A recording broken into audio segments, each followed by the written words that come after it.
അങ്ങനെ ഈ ഒരു മാനേജർ ഇവർ രണ്ടുപേരും ഒരുമിച്ചുള്ളതുപോലെ ഫോട്ടോസും കാര്യങ്ങളും ഒക്കെ തന്നെ എടുക്കുകയാണ്. സോ ഇവർ ഫ്രഷ് ആവാനൊക്കെ പോയിട്ട് ഹിയോ ഫസ്റ്റിലെ തന്നെ റൂമിലേക്ക് വന്ന് ബെഡും കാര്യങ്ങളൊക്കെ സെറ്റ് ചെയ്തുകൊണ്ടിരിക്കുകയാണ്. അപ്പോഴാണ് ദാരിയും അങ്ങോട്ടേക്ക് വരുന്നത്. ഇവളെ ഇങ്ങനെ ഒരു ലുക്കിലൊക്കെ ഇവൻ ഫസ്റ്റ് ടൈം ആണല്ലോ കാണുന്നത്. സോ അങ്ങനെ ഭയങ്കര ഇതിൽ നോക്കിക്കൊണ്ട് നിൽക്കുകയാണ്. പക്ഷെ ആ സമയത്ത് ഹിയോ നോക്കുമ്പോൾ അവിടെ ഒരു സംഭവം കാണുകയാണ്. അയ്യോ നോക്ക് നോക്ക് എന്ന് പറഞ്ഞ് ഭയങ്കരമായിട്ട് ഇതാകുമ്പോൾ ഇവള് എന്താ പറ്റിയത് എന്ന് ചോദിക്കുമ്പോൾ ഹിയോ അവിടെ ഒരു സ്പൈഡറിനെ ചൂണ്ടിക്കാണിക്കുകയാണ്. എന്നിട്ട് ഇവളുടെ പിന്നിൽ പോയി ഒളിക്കുകയാണ്. ദാരിയും നിങ്ങൾ പേടിക്കാതിരിക്കും, ഞാൻ നോക്കട്ടെ എന്ന് പറഞ്ഞ് ഇവൾ ആ ഒരു ടേബിളിന്റെ അടിയിൽ അതിനെ എടുക്കാനായിട്ട് പോകുന്നു. അപ്പൊ ഈ മാനേജർ ഇവരുടെ റൂമിന് പുറത്തു വന്ന് നിൽക്കാണ്.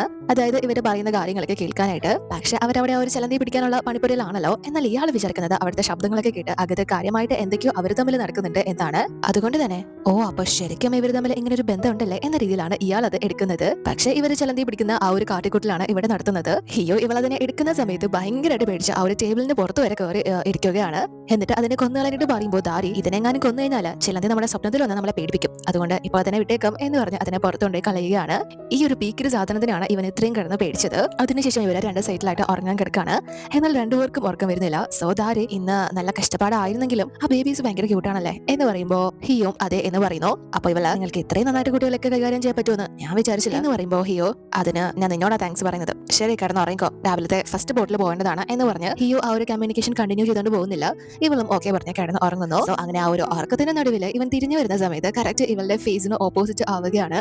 അവൾ അത്രയും ക്ലോസ് ആയിട്ട് വീണ്ടും കാണുന്നത് കൊണ്ട് തന്നെ ഇവന്റെ ആ ഒരു ഉള്ളിലെ ഫീലിംഗ്സ് കൺട്രോൾ ചെയ്യാനാകുന്നില്ല. അതുകൊണ്ട് തന്നെ പിന്നെ അവിടെ കിടക്കുന്നില്ല, എഴുന്നേറ്റ് ഓർഡർ ആയിട്ട് തുടങ്ങുകയാണ്. ആ ഒരു രീതിയിൽ ബോഡിയെ കൺവേർട്ട് ചെയ്ത് വിടാനായിട്ട്. ഇവന്റെ മനസ്സിൽ ഒരു കല്യാണം കഴിഞ്ഞ ലേഡിയോടാണല്ലോ ഇങ്ങനെയൊക്കെ ഒരു ഫീലിംഗ്സ് വെച്ചുകൊണ്ട് നടക്കുന്നത്. അത് അവരുടെ ആ ഒരു കുടുംബ ബന്ധം ഇല്ലാതാക്കാനാണ് പോകുന്നത് എന്ന് ഇവൻ അറിയാം. പക്ഷെ ഇവനത് കൺട്രോൾ ചെയ്യാൻ ശ്രമിച്ചിട്ടും ഇവനത് ആവുന്നില്ല. അത്രയും ആത്മാർത്ഥമായിട്ടാണ് ഇവൻ അവളെ ഇഷ്ടപ്പെടുന്നത് എന്നൊക്കെ ആലോചിക്കുമ്പോൾ ഇവന് തന്നെ സഹിക്കാനാവുന്നില്ല.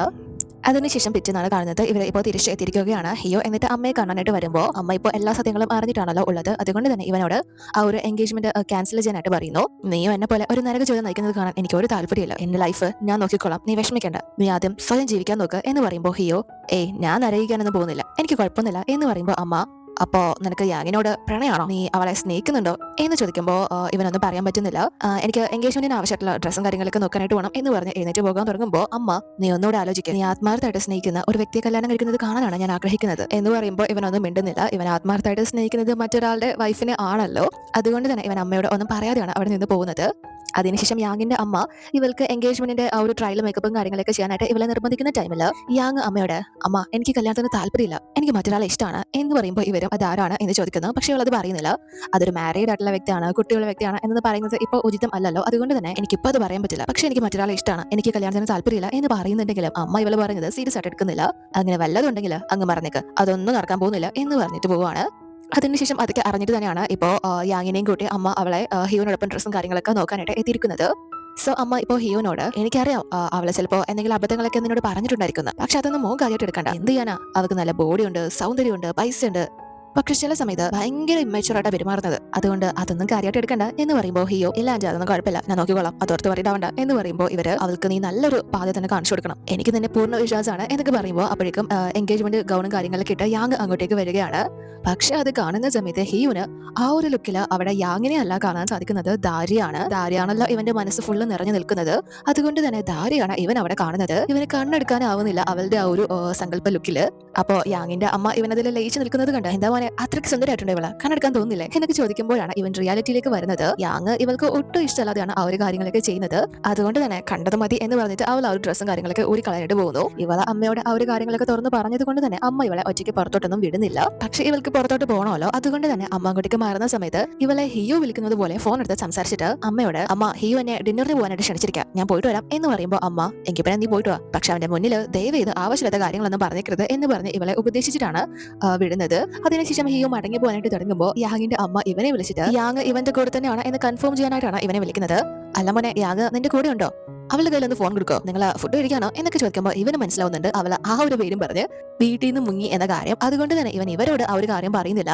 ആ ആന്റി അവൾ എന്നോടൊപ്പം തന്നെ ഉള്ളത്, അവൾ ജസ്റ്റ് ബാത്റൂമിലേക്ക് പോയിരിക്കുക എന്ന് പറയുമ്പോൾ അവൻ അങ്ങനെ പറയുന്നത് കൊണ്ട് ഇവർക്ക് വിശ്വാസമാവുന്നു അവൾ എന്തായാലും അവന്റെ കൂടെ തന്നെയാണ് ഉള്ളത് എന്ന കാര്യം. അതുകൊണ്ട് തന്നെ ശരിയെന്ന് പറഞ്ഞ് ഫോൺ വെക്കുന്നു. പക്ഷേ യാങ് എങ്ങോട്ടാണ് പോയേക്കുന്നതെന്ന് ഇവന് നന്നായിട്ട് അറിയാലോ. അതുകൊണ്ട് തന്നെ ഇവനും അങ്ങോട്ടേക്ക് പോവുകയാണ്. യാങ് ഇവിടെ ഇപ്പോൾ വൂവിനെ കാണാനാണ് നില വിളിച്ച് എത്തിയിരിക്കുന്നത്.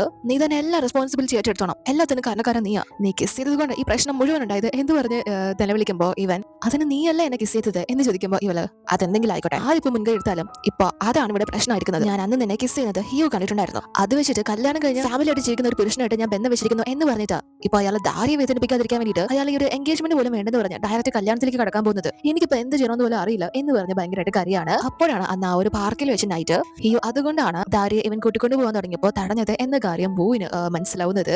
യാങ്ങും ഇവനോട് കണ്ടില്ലേ ഞാനൊരു പ്രോമിസ് ചെയ്തു തന്നതുകൊണ്ട് ഞാൻ എന്തുമാത്രം സഫർ ചെയ്യേണ്ടി വരുന്നുണ്ടെന്ന് ആ പ്രോമിസ് പറഞ്ഞാൽ എന്റെ അവസ്ഥ ഇപ്പൊ ഇങ്ങനെയൊക്കെ ആയത് ഞാനിപ്പോ ഇനി എന്താ ചെയ്യുക എന്നൊക്കെ ചോദിക്കുമ്പോൾ വൂവിന് ഒന്നും പറയാൻ പറ്റുന്നില്ല. അതുകൊണ്ട് തന്നെ ടിഷ്യൂ എടുത്ത് കണ്ണീര് തുടയ്ക്കാനായിട്ട് കൊടുക്കാണ്. പക്ഷേ വൂ ഇവളെ ഒന്ന് ആശ്വസിപ്പിക്കുന്ന പോലില്ല. അതുകൊണ്ട് ഇവളായിട്ട് തന്നെ ഇവന്റെ കൈയെടുത്ത് ഇവളുടെ തോളിയിട്ട് ആശ്വസിപ്പിക്കാനായിട്ട് പറയാണ്. സോ അങ്ങനെ വൂ ഇവളെ തട്ടി ആശ്വസിപ്പിച്ചുകൊണ്ടിരിക്കുന്ന സമയത്ത് വൂ ഇവളോട് അല്ല ഹിയോന് നല്ല ജോലിയും കാര്യങ്ങളൊക്കെ അല്ലേ, ഫാമിലി ബാക്ക്ഗ്രൗണ്ട് ഒക്കെ അല്ലേ, നല്ല സ്വഭാവമാണ്, പിന്നെ നിനക്ക് എന്താ വിവാഹം കഴിച്ചൂടെ എന്ന് ചോദിക്കുമ്പോൾ ഇവള് ഞാൻ എന്റെ മനസ്സിലെ ഇഷ്ടം നിങ്ങളോട് തുറന്നു പറഞ്ഞതാണ്, എനിക്ക് നിങ്ങളെയാണ് ഇഷ്ടം എന്ന് പറയുമ്പോൾ വൂ അത് നീ ഒന്നോടൊന്ന് ചിന്തിച്ച് തീരുമാനിക്കണം എന്ന് പറയുമ്പോൾ യാങ് ഞാൻ ഒരുപാട് ആലോചിച്ചു, എനിക്ക് എവിടെയാണോ ഹാപ്പിനെസ് കിട്ടുന്നത് അവിടെയാണ് ഞാനിപ്പോൾ ഇരിക്കുന്നത് എന്ന് പറഞ്ഞ് ഇവരെങ്ങനെ സംസാരിച്ചുകൊണ്ട് നിൽക്കുന്ന ടൈമിലാണ് ഹിയോ അത് കണ്ടുകൊണ്ട് വരുന്നത്. ഉടനെ വന്ന് ഒന്നും നോക്കുന്നില്ല ഹിയോ വൂനിട്ട് നല്ലത് പൊട്ടിക്കാണ്. നിനക്ക് നാണമില്ലേ എന്ന് ചോദിച്ച് ഒരു കല്യാണം കഴിഞ്ഞ ഫാമിലി ഉള്ള പുരുഷനാണല്ലോ ഭാര്യ അറിയാതെ അന്യ സ്ത്രീയുമായിട്ട് ഒരു ബന്ധം വെച്ചുകൊണ്ടിരിക്കുന്നത് ആ ഒരു രീതിയിലാണ് പൊട്ടിക്കുന്നത്. അപ്പോ യാങ് അത് തടയാൻ വരുമ്പോൾ യാങ്ങിനോട് വൂ അവിടെ നിന്ന് പോകാനായിട്ട് പറഞ്ഞിട്ട് വീണ്ടും ഇടിക്കാനൊക്കെയായിട്ട് വരുമ്പോൾ യാങ് പെട്ടെന്ന് യഥാർത്ഥ സത്യവും കാര്യങ്ങളൊക്കെ തുറന്നു പറയാനായിട്ട് വരാണ്. അതായത് വൂവും ദാരിയും യഥാർത്ഥ ഭാര്യ ഭർത്താക്കന്മാരല്ല എന്ന കാര്യം. പക്ഷെ വൂ അത് സമ്മതിക്കുന്നില്ല. നീ ഒന്നും പറയണ്ട, ഞങ്ങൾക്കൊന്ന് സംസാരിക്കണം എന്ന് പറഞ്ഞ് യാങ്ങിനെ അവിടെ നിന്ന് പറഞ്ഞു വിടുകയാണ്.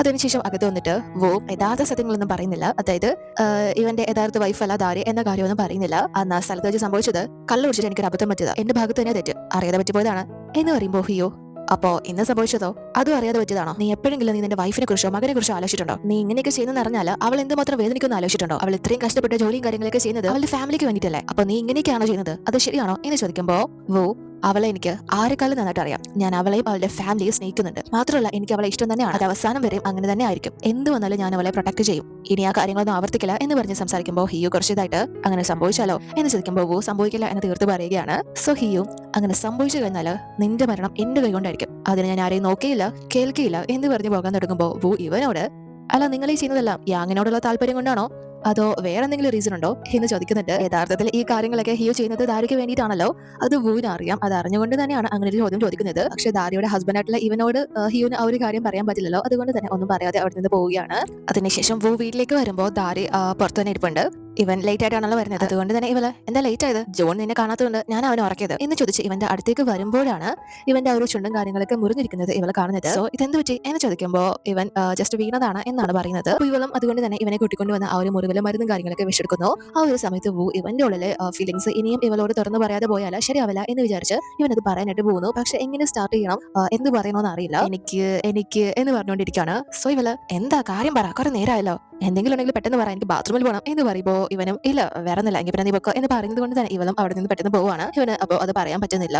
അതിനുശേഷം ഈ മാനേജർ ജീഹിക്ക് ദാരിയുടെയും ഹിയുന്റെയും ഫോട്ടോസും കാര്യങ്ങളൊക്കെ ഇയാളെ എടുത്തിരുന്നല്ലോ അതെല്ലാം തന്നെ കാണിക്കുകയാണ്. പക്ഷെ അതിലും വലുതായിട്ട് അവര് ഇന്റിമേറ്റ് ആണ് എന്ന് കാണിക്കുന്ന രീതിയിലുള്ള കാര്യങ്ങൾ ഒന്നും തന്നെ ഇല്ലല്ലോ. അതുകൊണ്ട് തന്നെ ഇതേ കിട്ടോ എന്ന് ചോദിക്കുമ്പോൾ ഈ മാനേജർ ആ റൂമിൽ നടന്ന സൗണ്ടും കാര്യങ്ങളൊക്കെ ഇയാൾ തിരിച്ചാണല്ലോ മുന്നേ വെച്ചിരിക്കുന്നത്. സോ അത് വെച്ച് എന്നെ പൊന്നു മാറാൻ നമ്മളൊന്നും സംശയിക്കേണ്ടതില്ല, ഇവർ തമ്മിൽ ബന്ധമുണ്ട്, റിലേഷൻഷിപ്പിലാണ്. ആ റൂമിൽ രണ്ടും കൂടെ കാണിച്ചു കൂട്ടിയതൊക്കെ ഞാൻ കേട്ടതാണ്, ഒരു സംശയം വേണ്ട, ഇവർ തമ്മിൽ അവിഹിതം തന്നെയാണ്, എന്തൊക്കെ വൃത്തിയുള്ള അവരവിടെ കാണിച്ചു കൂട്ടിയത് എന്നൊക്കെ പറയുമ്പോൾ ഇവളും അത് വിശ്വസിക്കുകയാണ്. അച്ഛനെ പോലെ തന്നെ അമ്മാക്കനും എന്ന് പറയുന്നു. അതായത് ഇവളുടെ അച്ഛനും ഇതേ സ്വഭാവത്തിലാണല്ലോ ഇവളെ ഉണ്ടാക്കിയത്. സോ ആ ഒരു രീതിയിലാണ് എൻഗേജ്മെന്റ് ഒക്കെ ഉറപ്പിച്ചിട്ടും ഇവൻ മറ്റൊരു പെണ്ണിന്റെ പിറകെ നടക്കുന്നത് എന്ന കാര്യങ്ങളൊക്കെ ഇവളെ എടുക്കുന്നത്. പക്ഷേ ഹിയോ ഇപ്പോഴും അന്ന് അവർ ഒരുമിച്ച് എടുത്ത ആ ഒരു ഫോട്ടോഷൂട്ടും കാര്യങ്ങളും ഒക്കെ തന്നെയാണ് നോക്കിക്കൊണ്ടിരിക്കുന്നത്. അതിൽ ധാരിയുടെ മുഖത്ത് നിന്ന് ഇവന് കണ്ണെടുക്കാനേ ആവുന്നില്ല. ഇവൻ ഒരു താല്പര്യം ഇല്ലാതെയാണല്ലോ ഇപ്പൊ മറ്റൊരാളെ വിവാഹം കഴിക്കാനായിട്ട് പോകുന്നത്. അപ്പൊ മിന്നി ഇവനോട് വന്നിട്ട് അല്ല നീ വീട്ടിലേക്ക് പോകുന്നില്ലേ, നാളെ നിന്റെ എൻഗേജ്മെന്റ്, നിന്റെ മുഖത്തൊക്കെ നല്ല ക്ഷീണമുണ്ട്, സമയം എത്തിയില്ലേ, ഇനിയും കിടന്ന് വർക്കൊന്നും ചെയ്യണ്ട എന്ന് പറയുമ്പോൾ ഹിയോ ഞാൻ കൊള്ളാൻ കുഴപ്പമൊന്നുമില്ല എന്ന് പറയാണ്. പക്ഷെ ഇപ്പോഴും ഇവന്റെ മനസ്സിൽ വൂ ലാസ്റ്റ് ചോദിച്ച ചോദ്യമാണ് ഉള്ളത്, നിങ്ങൾ ഇതൊക്കെ ചെയ്യുന്നത് യാങ്ങിന് വേണ്ടിയിട്ടാണോ അതോ വേറെ എന്തെങ്കിലും റീസൺ ഉണ്ടോ എന്ന് ചോദിച്ചിരുന്നല്ലോ. അതുകൊണ്ട് തന്നെ ഇവന് ഒരു സമാധാനവും ഇല്ല, സന്തോഷമില്ല. സോ ഓഫീസിൽ നിന്ന് ഇറങ്ങി നടക്കാനായിട്ട് തുടങ്ങാണ്. വണ്ടി ഒന്നും എടുക്കുന്നില്ല. നടന്ന് ലാസ്റ്റ് ഇവൻ എത്തുന്നത് രാത്രിയാകുമ്പോൾ ആ ഒരു മുതശ്ശ മരം ഉണ്ടല്ലോ ദാരിയുടെ സ്ഥലത്തുള്ള ആ ഒരു സ്ഥലത്തേക്കാണ് ഇവൻ എത്തുന്നത്. ആ ഒരു മരം കാണുമ്പോൾ തന്നെ ഇവന് ദാരിയെ കാണുന്ന പോലെ തന്നെയാണ് ഫീൽ ആവുന്നത്. അത്രയും സമാധാനവും സന്തോഷമൊക്കെ വരികയാണ്. സോ അവനങ്ങനെ ഭയങ്കര സമാധാനത്തിൽ നിൽക്കുമ്പോൾ തന്നെ വൂവും ജൂണും അതുപോലെ ദാരിയും ഒക്കെ അവിടെ നിന്ന് വരികയാണ്. അവർ രണ്ടു കൂട്ടരും ആ ഒരു സ്ഥലത്ത് വെച്ചിട്ടാണ് കണ്ടുകൂടുന്നത്. പക്ഷെ ഈ വിചാരിക്കുന്നത് അവർ ഒരുമിച്ച് വരികയാണ് എന്നാണ്. സോ ഇവൻ പെട്ടെന്ന് തന്നെ അവർ കാണാതെ മറഞ്ഞു നിൽക്കുന്നു. അപ്പൊ ദാരി ഇവരോട് അല്ല നിങ്ങൾ എവിടെ പോയതാ എന്ന് ചോദിക്കുമ്പോൾ ജൂണിന് അവന്റെ ഒരു ഫ്രണ്ടിന്റെ ബർത്ത്ഡേ കാര്യങ്ങളൊക്കെ നാളെ നടക്കുന്നുണ്ട്.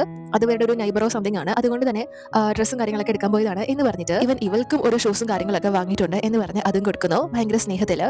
ഇവളും അത് സന്തോഷത്തോടെ വാങ്ങി അവന് താങ്ക്സും കാര്യങ്ങളൊക്കെ പറയാണ്. ഒരു യഥാർത്ഥ ഫാമിലി പോലെ ഭയങ്കര സന്തോഷത്തിൽ ചിരിച്ചു കളിച്ച് അവർ അവിടെ നിന്ന് പോവുകയാണ്. അവരെ ഹിയോ കാണുന്നുണ്ട്, പക്ഷെ അവർ ഇവനെ കാണുന്നുണ്ടായിരുന്നില്ല. അവർ അത്രയും ഹാപ്പി ആയിട്ട് പോകുന്നതൊക്കെ വൂ കാണുകയാണല്ലോ. അതുകൊണ്ട് തന്നെ താനോ തന്റെ ഫീലിംഗ്സോ കാരണം അങ്ങനെ ഒരു ഹാപ്പി ആയിട്ടുള്ള ഫാമിലി തകരാൻ പാടില്ല എന്ന് ചിന്ത വന്നിട്ട് ഇവൻ അത്രയും നേരം ആ ഒരു എൻഗേജ്മെന്റ് നടത്തുന്നതിൽ ഭയങ്കര വിഷമം കാര്യങ്ങളൊക്കെ ഉണ്ടായിരുന്നു. എങ്കിൽ പോലും അതൊക്കെ മാറ്റി വെച്ചിട്ട് ഇവൻ തിരിച്ച് അവിടെ നിന്ന് പോവുകയാണ്. പക്ഷെ അതിനുശേഷം ബാറിൽ വന്ന് തകർത്ത് വെള്ളം അടിച്ചുകൊണ്ടിരിക്കുകയാണ്. മിന്നും ഇവൻ എവിടെയാണ് ഉള്ളത് എന്ന് മനസ്സിലാക്കി അങ്ങോട്ട് എത്തിയിട്ടുണ്ട്. മിന്നിവനോട് നീ ഓക്കെ അല്ലേ, എന്തായാലും ഇതൊരു ബിസിനസ് മാരേജ് ആണല്ലോ, ശരിക്കും പറഞ്ഞാൽ എനിക്ക് നിന്നോട് കൺഗ്രാചുലേഷൻസ് പറയണോ എന്ത് പറയണമെന്ന് അറിയില്ല എന്ന് പറഞ്ഞിട്ട് ഇവന് 2 ചേച്ചിമാരാണ് ഉള്ളത്. പക്ഷെ അവർക്ക് രണ്ടുപേർക്കും ഒരു നല്ല ദാമ്പത്തിക ജീവിതമേ അല്ല വിവാഹത്തിലൂടെ കിട്ടിയിട്ടുള്ളത്. സോ ആ ഒരു കാര്യം പറഞ്ഞിട്ട് ഇവനോട് ഇവന്റെ ലൈഫ് എങ്കിലും ഒരു ട്രാജഡി ആവാതിരിക്കട്ടെ എന്നൊരു അഡ്വൈസ് കൊടുക്കുമ്പോൾ ഇവനും ഓക്കെ പറഞ്ഞ് ഭയങ്കര സന്തോഷമുള്ളതുപോലെ മിനിനോടൊപ്പം ഡാൻസും പാട്ടും കാര്യങ്ങളൊക്കെ ആയിട്ട് ഒരു ബാച്ചുലർ പാർട്ടി പോലെ ആ ഒരു കാര്യങ്ങൾ നടത്തുകയാണ്. പക്ഷെ അവൻ ഭയങ്കര നിരാശയാണ് ഉള്ളത്. ദാരിയുമായിട്ടുള്ള ഒരു ഓർമ്മ പോലും ഇവന്റെ മനസ്സിൽ നിന്ന് മാഞ്ഞു പോകുന്നതേ ഇല്ല. അതിനുശേഷം നമ്മളെ പിറ്റേന്നാണ് കാണുന്നത്. ഇന്നാണ് ആ ഒരു എൻഗേജ്മെന്റ് നടക്കാനായിട്ട് പോകുന്നത്. ഹിയോ ഓൾറെഡി തന്നെ അവിടെ എത്തിയിട്ടുണ്ട്. അപ്പൊ അവിടുത്തെ സ്റ്റാഫും ഇവനോട് വന്ന് പരിപാടി തുടങ്ങാനായിട്ട് ഇനി 5 മിനിറ്റ് മാത്രമേ ബാക്കിയുള്ളൂ, നിങ്ങൾ ഹാളിലേക്ക് പോകാനായിട്ട് പറയുമ്പോൾ ഇവന് വലിയ താല്പര്യമൊന്നുമില്ലാതെ പോകാനായിട്ട് തുടങ്ങുമ്പോൾ കറക്റ്റ് ഓപ്പോസിറ്റ് ഉള്ള ഒരു ഹാളില് ദാരിയെ കാണുകയാണ്. അവള് ഇവനെ കാണുന്നുണ്ടായിരുന്നില്ല. ഇവളെന്താ ഇവിടെ എന്നിങ്ങനെ ചിന്തിച്ച് നിൽക്കുമ്പോൾ കറക്റ്റ് ഓപ്പോസിറ്റ് വന്ന് ആന്റി, ദാരി ആന്റി എന്ന് വിളിച്ച് ജോൺ വൂവിന്റെ തോളിൽ ഇരുന്നോണ്ട് വരികയാണ്. അവിടെ ഒരു നല്ല ഫംഗ്ഷൻ, അവരവിടെ ഒരു ബർത്ത്ഡേ ഫംഗ്ഷൻ ഉണ്ടെന്ന് പറഞ്ഞിരുന്നല്ലോ. സോ ആ ഒരു ഫംഗ്ഷനായിട്ട് എത്തിയതാണ്. ഇത് രണ്ടും സെപ്പറേറ്റ് ഹാളാണ്. പക്ഷെ ആ ഒരു ആന്റി എന്നുള്ള ജോണിന്റെ വില ഹിയ കേൾക്കുകയാണല്ലോ. എന്റെ കാതുകളിൽ അത് തുളച്ചു കയറുകയാണ്. ദാരിയോ വൂവോ ഒന്നും തന്നെ ഇവനെ അവിടെ കാണുന്നില്ല. അവര് ഭയങ്കര നോർമൽ ആയിട്ട് ജോണിനെ കളിപ്പിച്ചുകൊണ്ട് നിൽക്കാണ്. പക്ഷെ ഹിയു ഭയങ്കരമായിട്ട് ഷോക്കായി നിൽക്കാണ്. ഇവിടെ ആന്റിയോ എന്ന രീതിയിൽ ഒരിക്കലും അമ്മയെ ഒരു മകൻ ആന്റി എന്ന് വിളിക്കേണ്ട കാര്യം ഇല്ലല്ലോ. സോ ഇവന്റെ ഇത്രയും നാളത്തെ ഏറ്റവും വലിയ ആ ഒരു പേടിക്ക് എന്തായാലും തിരശീല വീഴാൻ പോവുകയാണ്. സോ അതോടുകൂടി ഈ എപ്പിസോഡ് അവസാനിക്കുന്നു. അടുത്ത് നിൽക്കണം.